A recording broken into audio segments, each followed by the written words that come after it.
کتاب و سنت کو کیوں نہیں مانتے ہیں؟ قرآن و حدیث کو اب لوگ کیوں نہیں مانتے ہیں؟ یہ اگر آپ کا مذہب مان لیں تو پھر اس کا مطلب ہے ہمارے آبا و اجداد وہ سب جاہل تھے، وہ کافر تھے، وہ مشرک تھے، وہ گمراہ تھے۔ یہ آر خاندانی، یہ برادری، یہ تکبر، یہ غرور، یہ اسلام کو قبول کرنے میں بہت بڑی رکاوٹ ہے، اور جو آج بھی جاری ہے اس معاشرے میں۔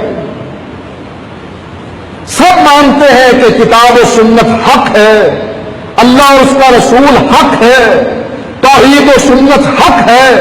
حق ماننے کے باوجود اس مذہب کو، مسلک کو قبول کیوں نہیں کرتے؟ رکاوٹ۔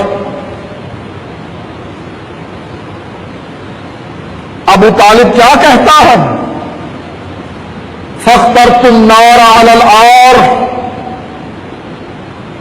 میں نے اللہ کی جہنم کو پسند کر لیا ہے اس تان و تشریح کے مقابلے میں کہ میرے مرنے کے بعد لوگ تانا دیں گے، اچھا تو نے بھی اپنے باپ دادا کا دین چھوڑ دیا۔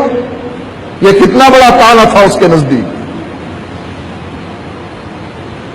سوچیں، باپ دادا نبی ہیں، باپ دادا کی حیثیت کیا ہے؟ عام انسان ہے نا۔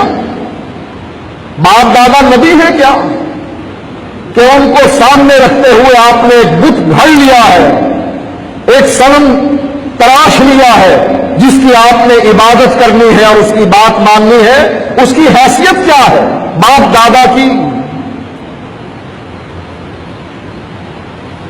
اللہ کہتا ہے تم جن باپ دادا کے بارے میں بار بار کہتے ہو لا یعقلون شیئا، اگرچہ وہ بے عقل بھی ہو تب بھی اس کے پیچھے چلو گے، اگرچہ وہ گمراہ بھی ہو تب بھی اس کی بات مانو گے۔ باپ دادا کا دین یہ اتنی بڑی بیماری ہے جو مکے کے مشرکوں سے چلی اور اس سے پہلے کے کافروں میں رہی، اور یہی بیماری آج اس معاشرے میں پھیلی ہوئی ہے۔ باپ دادا کا دین، باپ دادا کا دین، کتاب و سنت سچا ہے، مانتے ہیں، لیکن باپ دادا کا دین